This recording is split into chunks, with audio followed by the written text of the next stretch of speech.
Bendiciones, bendiciones, amados hermanos, amigos que se han conectado y aquellos que se han de conectar, que Dios los bendiga. Esta tarde vamos a tener un consejo de la palabra. Hemos tenido un día hermoso. Aquí en Honduras está en la ceiba, está nublado, va a llover, pero que aún esas cosas no nos detengan para nosotros seguir glorificando el nombre del Señor y hacer con el cumplimiento con el propósito que Dios nos ha mandado. Doy gracias a Dios por esta oportunidad. Y si usted se unió ya, vamos a orar en este momento, vamos a presentarnos ante Dios. Amante Padre Celestial, te damos gracias. Gracias por tu fidelidad, gracias por tu bondad. Gracias, mi Dios, por este día. Gracias por todo lo que hemos recibido de tu mano. Ahora, Señor, nos presentamos ante ti, rogándote, mi Dios, de que lo que hagamos en esta tarde sea de bendición para nuestros hermanos, nuestros amigos, y que, oh Dios, a través de tu palabra, cada uno de nosotros podamos darnos cuenta, Señor, cuán grande es el propósito que tú tienes para con nosotros. Te bendecimos y te damos gracias. En el nombre de Jesús. Amén.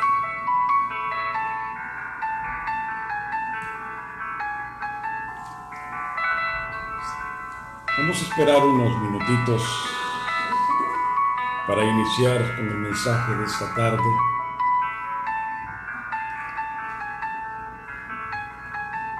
Es un mensaje de fortaleza. Es un mensaje por medio del cual Dios quiere tratar con nosotros.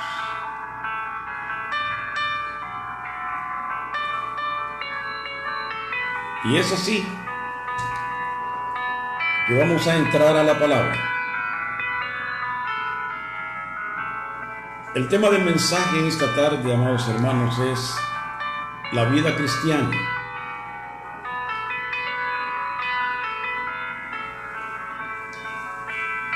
Hay un libro que se titula El mártir de las catacumbas. Sabe que tengo 3 días de estar leyendo partes del libro y es verdaderamente impresionante la experiencia que se vive. La experiencia que se vive al leer este libro. Dios te bendiga, Marisol, desde allá de Canadá, que Dios te bendiga. Entonces, este libro, si usted no lo ha leído, es recomendable que lo lea. Si usted ya lo leyó, usted se va a dar cuenta de que es la verdad de lo que estamos tratando de hacer y de decir. Es un libro que nos hace sentir tristeza, como decía, dolor, porque nos da la idea del sufrimiento, el tormento que viven los cristianos, hermanos, o que en este caso que vivieron los cristianos, esas persecuciones que tuvieron. Vea cuántos cristianos han entregado su vida o los han matado por profesar su fe en Jesucristo. Hermana Ana, Dios la bendiga desde Texas. Nos da mucho gusto tenerla entre nosotros. Mas sin embargo, vea usted, hace 1 o 2 años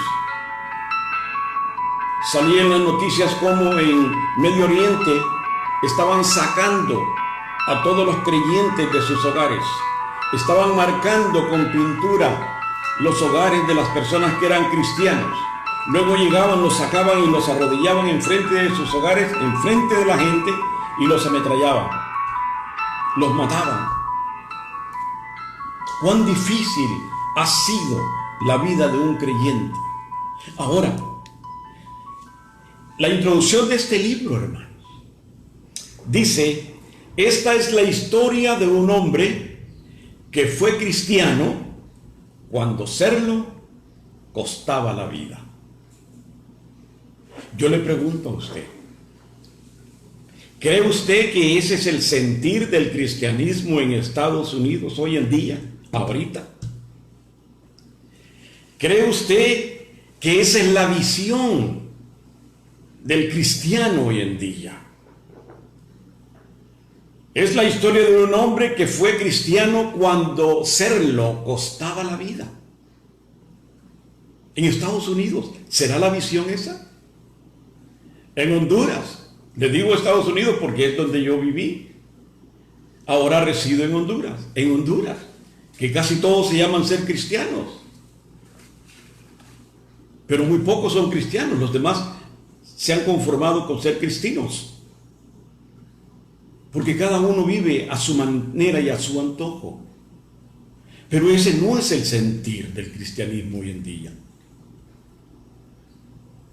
¿Por qué? Porque el cristianismo de hoy en día, amados hermanos, es un cristianismo que el cristiano no está dispuesto a sufrir. No está dispuesto. El cristianismo se ha venido conformando a vivir y a decir ser cristiano sin tener que pagar un precio. ¿Por qué? Porque el cristianismo de hoy es un evangelio cómodo.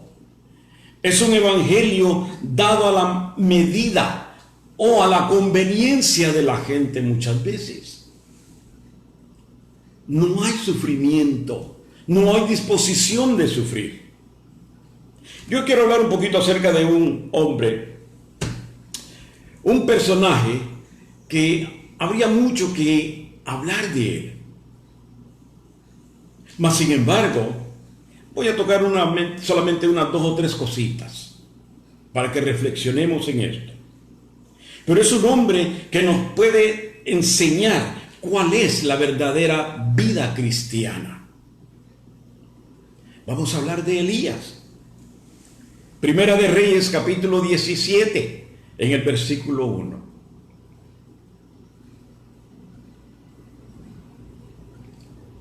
Elías era un hombre, amados hermanos, que sorprendentemente ha quedado como un ejemplo de templanza, de convicción y de entrega a Dios.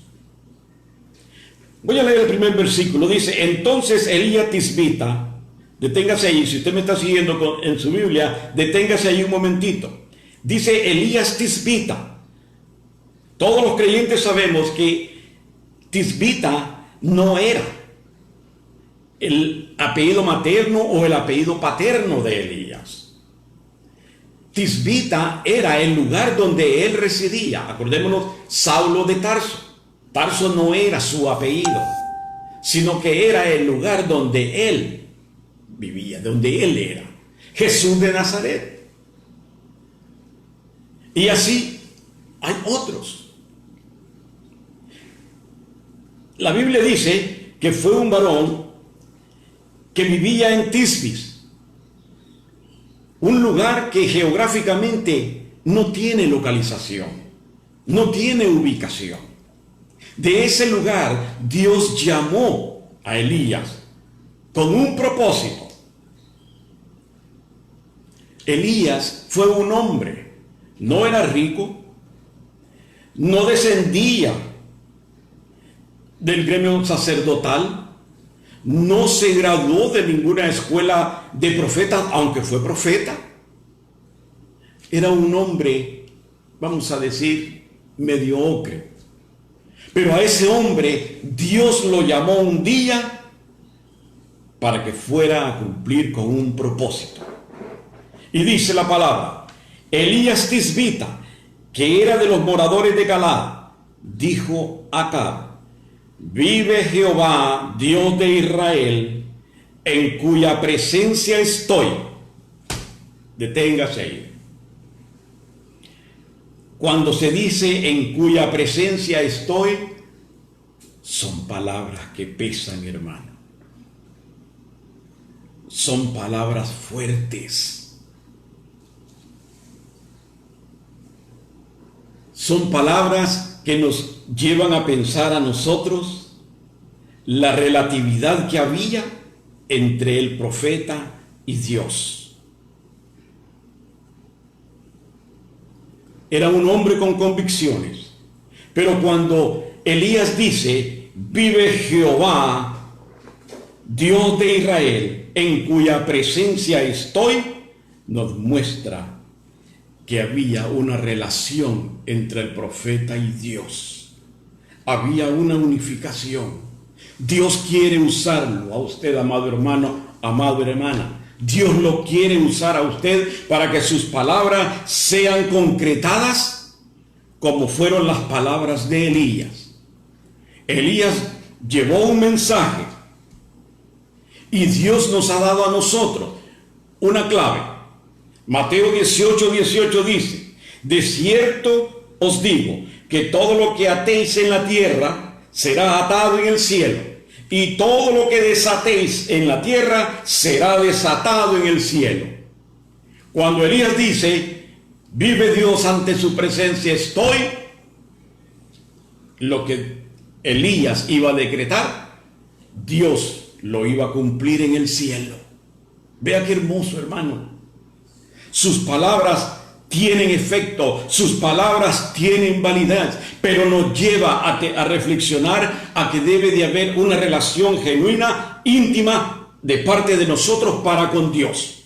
En otras palabras, caminar mano a mano con Dios. Mire, este es un buen tema para un mensaje. Mano a mano con Dios. Dios lo llamó para que llevara un mensaje. ¿Cuál era el mensaje?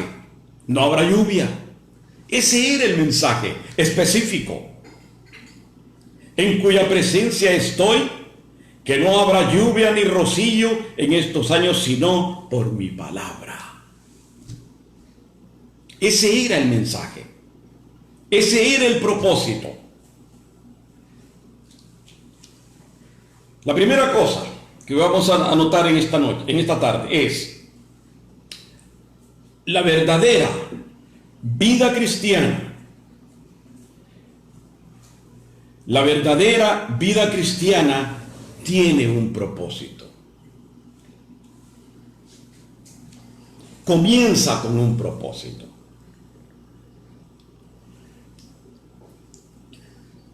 El propósito ya lo hablamos, llevar un mensaje.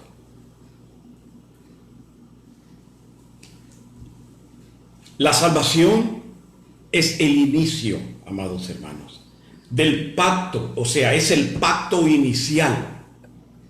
Usted y yo hemos sido salvados con un propósito. La salvación en sí no es el propósito de Dios. La salvación es el inicio del propósito que debemos de cumplir con Dios. Es el pacto inicial. Somos salvados para cumplir el propósito de Dios. Somos salvados, hemos sido salvados para ser luz de este mundo. Hemos sido salvados para ser la sal de la tierra. Hemos sido salvados para libertar a los cautivos. Para eso hemos sido salvados, usted y yo. El propósito de Dios, amados, es de que nosotros le permitamos a Él nos use para cumplir sus propósitos y no para que nosotros usemos a Dios para cumplir los nuestros. ¿Cuál era el propósito? Ir y predicad el evangelio a toda criatura. Ir y predicad el evangelio a toda criatura. Ese fue el propósito. Ese ha sido el propósito. Desde que hemos sido salvos, ese ha sido el propósito para con Dios. Dios no nos salvó para que nos quedemos sentados reconociendo de que somos salvos. No, Dios nos dio la salvación para que nosotros nos enrolemos en la carrera que tenemos por delante y cumplamos con el propósito de Dios. Pero el evangelio de hoy es cómodo, hermanos. Es tierno, es sensual, es romántico. ¿Y sabe por qué? Porque nos hemos enfocado únicamente en la salvación. Vaya a la iglesia para ser salvo. Dé su diezmo por la salvación. Cuide su salvación. No vaya a la playa porque pierde su salvación. Todo gira alrededor de la salvación. ¿Y dónde quedó el propósito para lo cual hemos sido salvados? Póngase a pensar. ¿Dónde quedó el propósito? Porque estamos predicando la salvación, la salvación, la salvación. Pero ¿y el propósito? Dios llamó a Elías, lo sacó y lo llama para que cumpla un propósito, para que lleve un mensaje. Dios nos salvó a usted y a mí para que llevemos un mensaje de esperanza. Pero nos hemos estancado. Anclamos nuestra barca, dejamos ir las anclas y nos hemos quedado ahí, sabiendo de que hay un propósito que cumplir. Vean, los corredores o las personas que son aficionados a correr tienen un propósito para correr en un maratón. Ese propósito es, primero, correr y llegar a la meta para ganar. Pero antes de ser parte de los corredores, ¿qué tienen que hacer? Se tienen que inscribir. Es lo primero que hacen, inscribirse. No pueden entrar como Pedro Escamoso a correr en la pista sin haberse inscrito. Primero se tienen que inscribir. Es el inicio. Nuestra salvación fue el inicio para complementar el propósito que tenemos para con Dios. Pero el problema es, amados hermanos, de que el cristianismo de hoy se basa en sentirse bien. Déjenme preguntarle, ¿por qué toma cafecito caliente en las mañanas? Para sentirse bien. ¿Por qué nos echamos perfumito, desodorante? Para sentirnos bien. ¿Por qué nos ponemos la mejor ropita que tenemos? Para sentirnos bien. Y todo es para sentirnos bien.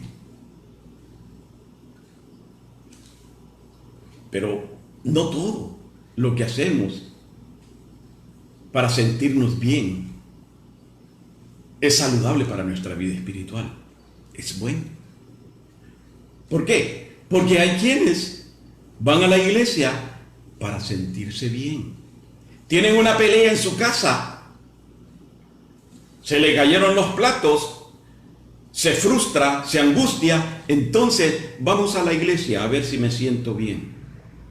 Va a predicar fulano, no, hoy no me siento bien, no voy a ir a la iglesia.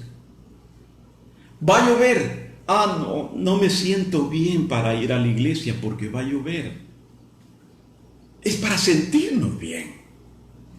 Hay personas que van a la iglesia para sentirse bien.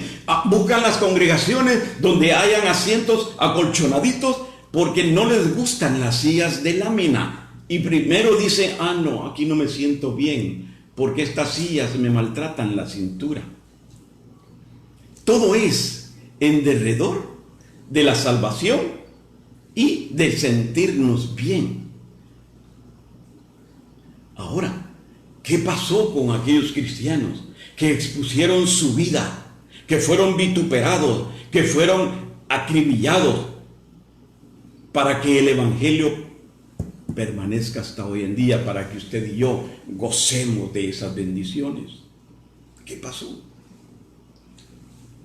La segunda cosa, hermanos. La segunda cosa la leemos en versículo 2. Vea lo que dice. Y vino a él palabra de Jehová diciendo: apártate de aquí y vuélvete al oriente y escóndete en el arroyo de Querit, que está frente al Jordán. Beberás del arroyo, y yo he mandado a los cuervos que te den allí de comer. Fíjese, en estos versículos del 2 al 4, notamos de que Elías no cuestionó a Dios. Señor, ¿por qué me vas a mandar? ¿Por qué no me mandas a un hotel de 5 estrellas? Señor, ya se te olvidó que los cuervos comen carne, y si no me traen carne y me traen gusanos. Se te pasó, Señor, de que los cuervos comen pan, y si se comen el pan y me traen hojas nada más. Elías no cuestionó a Dios, hermanos. Eso es uno de los ejemplos que nosotros debemos de seguir. No podemos cuestionar a Dios, porque en todo lo que Dios hace hay un propósito, y dentro de ese propósito está el bienestar para cada uno de sus hijos. Versículo 5. ¿Qué hizo Elías? Y él fue e hizo. Diga usted, si tan solo yo hiciera eso, obedecer a Dios. E hizo conforme a la palabra de Jehová, pues se fue y vivió junto al arroyo de Querit, que está frente al Jordán. Y los cuervos le traían pan y carne por la mañana, y pan y carne por la tarde, y bebía del arroyo. Pero Elías en ningún momento le dice: ay, Señor, ya me cansé del pan y de la carne, ¿por qué no me mandas una Pizza Hut con peperrones y cebollita? Esos eran los días de las vacas gordas, cuando Elías estaba escondido entre peñas para cumplir con el de Dios. Es admirable, amados hermanos, quiero comentar esto, es admirable cómo hay siervos o hay sacerdotes que desde que inició la pandemia se dedicaron en cuerpo y alma a administrar a sus correspondientes rebaños. Admiro a los pastores España de la iglesia Monte de Sión en la 70 y la Vermont en Los Ángeles. Admiro a los pastores Durán, Ejército del Dios Viviente en Mojave, que en medio del desierto han sacrificado, han expuesto sus vidas para poder llevar el mensaje, para poder estar pendientes de todo el rebaño que Dios les dio para cumplir el propósito de Dios. Como es el sacerdote, es el pueblo, dice el dicho. En lo que unos velan por su rebaño, otros pastores se han sacudido el polvito porque les cayó de bendición, en cierta manera de decirlo, la pandemia, porque no hacen nada por el pueblo. Unos abandonaron el rebaño, que cada quien viera lo que hacía, buscara dónde comer. Y ellos hicieron un grupo selectivo, porque dependen de ese grupo selectivo. Pasan los días de las vacas gordas, ahora viene el tiempo de las vacas flacas, en el cual ya estamos. Pasado algunos días se secó el arroyo, porque no había llovido sobre la tierra. Vean, ¿qué hace usted cuando se le seca el arroyo, hermano? Estamos en tiempos difíciles. Vea, la sequedad del arroyo o el arroyo seco puede representar su trabajo. ¿Cuánta gente ha perdido su trabajo? La sequedad del arroyo seco puede representar su cuenta en el banco. Mucha gente, sus ahorritos se acabaron. Puede representar la estima que recibía de sus hermanos y ahora ya no la tiene, porque ahora no tiene que aportar. El menosprecio de su familia. Y todo esto puede sucumbirlo, pero déjeme decirle que sobre todas esas cosas está el creador del arroyo, que nosotros debemos de aprender a depender de quien hizo el arroyo, no del arroyo, porque el arroyo se seca. Las amistades ahora son, mañana no son. Si tiene que dar, lo aprecian. Si no tiene que dar, lo desechan. Sus hijos, por lo consiguiente, después que los crió, después que les ayudó, ahora no tiene que darles, ahora lo menosprecia. No nos preocupemos de eso, porque nosotros debemos depender del que hizo el arroyo, que es nuestro Dios, y no del arroyo. Y estos sacerdotes que mandaron a su rebaño que busquen dónde comer y se quedaron con esos grupitos selectivos, están dependiendo de lo que les provee. Pero déjeme decirle que esa provisión les va a durar muy poco. Y entonces van a tener que buscar verdaderamente al que hizo el arroyo, al que da la provisión, para no depender de esa provisión, sino el que da la provisión. Estamos en tiempos de vacas flacas, hermanos. ¿Qué hace mucha gente cuando se seca el arroyo? Se frustran, se angustian. Algunos regresan a Egipto. Otros cuestionan a Dios.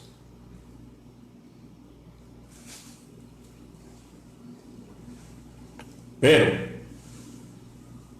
alguien dijo, aquí estamos y aquí nos quedamos. Y si nos sacan, nos regresamos.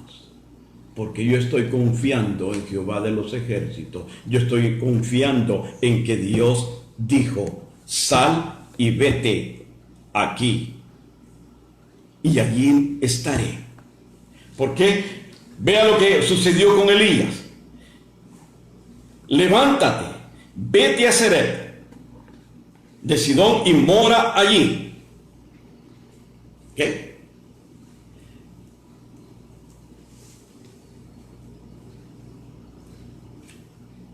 El Señor dijo,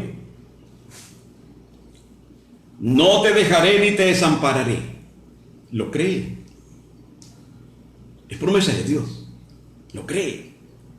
Mi Dios suplirá todo lo que os haga falta. ¿Lo cree? Pondré a tus enemigos por estrado de tus pies. ¿Lo cree? Por un camino saldrán contra ti y por 7 caminos huirán delante de ti. ¿Lo cree? Créale a Dios, amados hermanos, porque Dios no es hombre para que mienta, ni hijo de hombre para que se arrepienta. Y si usted está caminando con el propósito de cumplir los propósitos de Dios, usted va a tener siempre la protección de Dios. La tercera cosa. En la verdadera vida cristiana debemos de estar listos. Tenemos que estar listos, hermanos, para lo que venga. Capítulo 17, versículo 8 y 9. Cuando decía, vino luego a él palabra de Jehová diciendo, levántate, vete a Serepta de Sidón.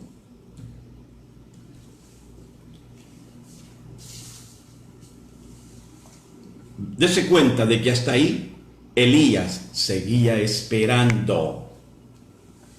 Elías no osó en ayudarle a Dios. Tenía la comida y agua todos los días.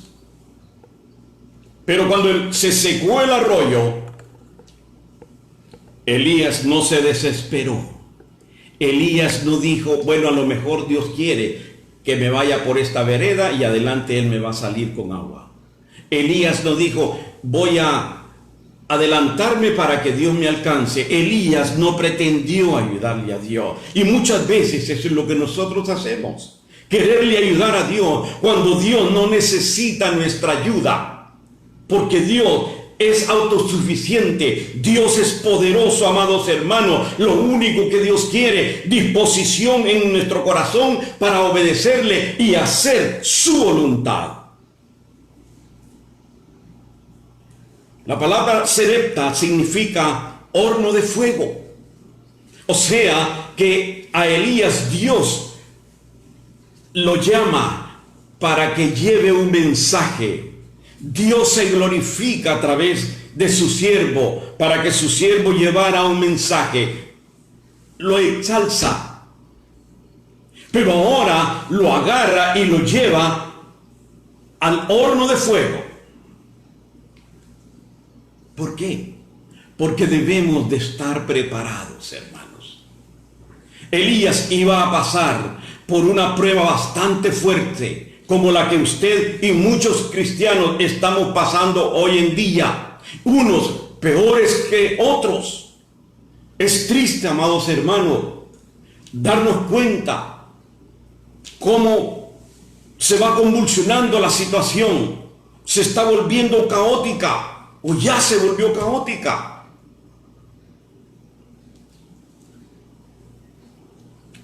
Pero Dios tiene un propósito. Dios quiere prepararlo más. Iba a pasar por esa prueba el siervo de Dios. Pero nosotros, amados hermanos, debemos de resistir. Debemos de resistir, porque en todo lo que Dios hace, la presencia de su Espíritu está. Y si su Espíritu está con usted, tiene que tener la seguridad y la garantía de que Romanos se cumple. Todas las cosas ayudan a bien a aquellos a los que Dios ama, a los que con un propósito son llamados.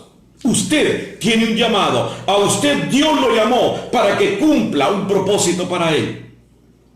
La fe, como el oro, tienen que ser probadas.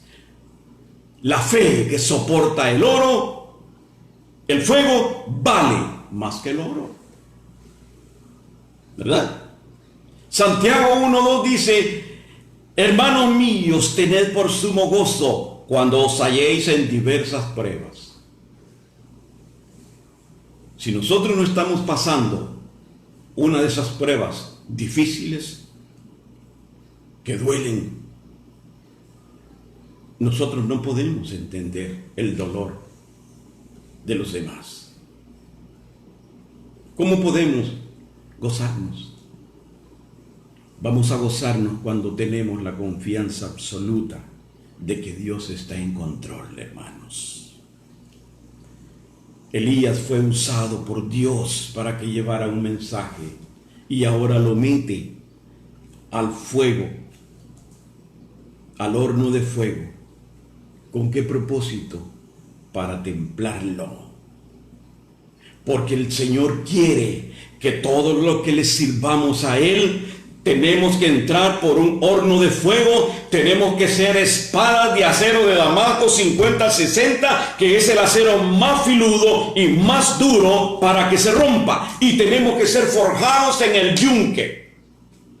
Tenemos que pasar por el marchillo para que Dios nos dé forma. Y cuando ya tengamos la forma y el temple necesario, entonces Dios ahora va a usarnos más. Por eso es necesario que pasemos por donde estamos pasando. Porque Dios tiene un propósito mayoritario. El de Elías era ir y cortarle la cabeza a todos los profetas de Baal. Ese fue el propósito de Dios.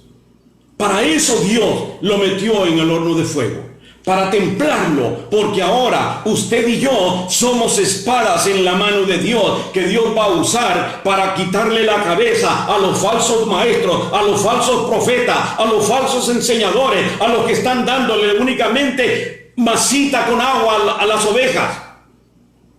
Nosotros vamos a confrontar a aquellos que detienen la verdad con injusticia. Y por eso es que Dios lo tiene así. Por eso es que Dios se ha manifestado y ha permitido.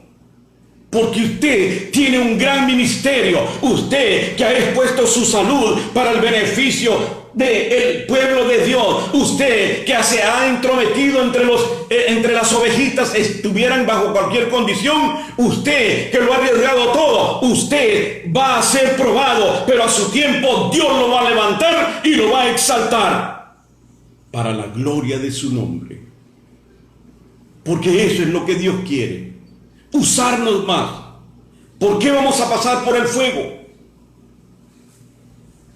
Porque el fuego purifica, el fuego tiembla, porque el fuego quita toda escarcha que haya en nosotros.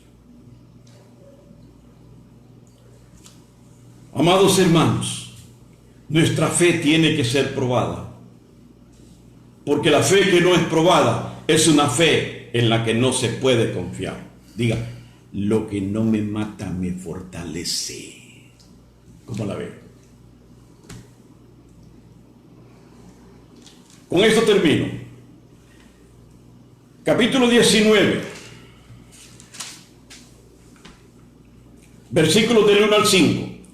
Acab dio a Jezabel la nueva de todo lo que Elías había hecho y de cómo había matado a espada a todos los profetas. Entonces envió Jezabel a Elías un mensajero diciendo: así me hagan los dioses y aún me añadan, dijo la señora, si mañana a estas horas yo no he puesto tu persona como la de uno de ellos. ¿Se da cuenta por qué tenemos que pasar por donde Dios permite? Porque hay una Jezabel y hay un espíritu de Saúl que contienden contra el espíritu de Dios. Y Jezabel quiso matar a Elías. Lo quería matar. Pero no nos olvidemos de esto. Aquel hombre a quien Dios llamó para un mensaje. Aquel hombre que con convicción dijo: no habrá lluvia ni rocío sino por mi palabra. Aquel hombre que Dios usó para quitarle la cabeza a los profetas de Baal, aquellos que se oponían a que su pueblo regresara y retornaran al camino que Dios les había trazado, aquel hombre tuvo miedo. Aquel hombre tuvo pensamientos suicidas, hermano. Miren el versículo 4. Y él se fue por el desierto un día de camino y vino y se sentó debajo de un enebro y deseando morirse, dijo: basta ya, oh Jehová, quítame la vida. Aquel hombre fuerte tuvo pensamientos suicidas, tuvo frustraciones, tuvo inseguridad, porque somos humanos. Nos quebrantamos, nos dolemos, nos entristecemos. Jezabel quería matarlo, pero el propósito de Dios era levantar a su profeta. El espíritu de Jezabel y el espíritu de Saúl querrán destruir a todos aquellos que se opongan a la mentira, a la falsa enseñanza, a los preceptos filosóficos, no teológicos, sino filosóficos. Pero demos gloria a Dios.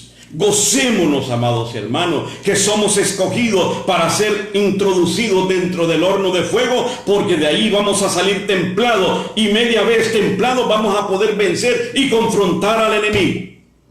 Y que la victoria será siempre para la gloria de Dios. Demos gloria a Dios, amados hermanos. ¿Cómo se encuentra usted ahorita? Dios quiere transformar su tristeza en gozo. La situación por la que está pasando, Dios la entiende. Pero usted es una guerrera. Usted es una mujer luchona. Siempre lo ha sido. Y siempre lo será en las manos de Dios. Dios no lo dejará tendido. Dios lo levantará. Esa es la promesa de Dios. Dios levanta y exalta a aquellos que se entregan 100% a su servicio. Mientras usted cumpla con el propósito de Dios, tenga la seguridad de que Dios estará ahí. Acordémonos, el propósito es ir y predicar el Evangelio a toda la criatura. Usted que sirve en la iglesia es bueno, fabuloso,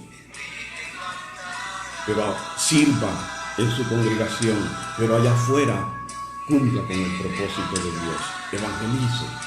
Usted, si da clases de escuela dominical, gloria a Dios, pero vaya allá afuera y cumpla con ese propósito para lo cual Dios nos ha llamado a cada uno de los que hemos sido salvos. Pero usted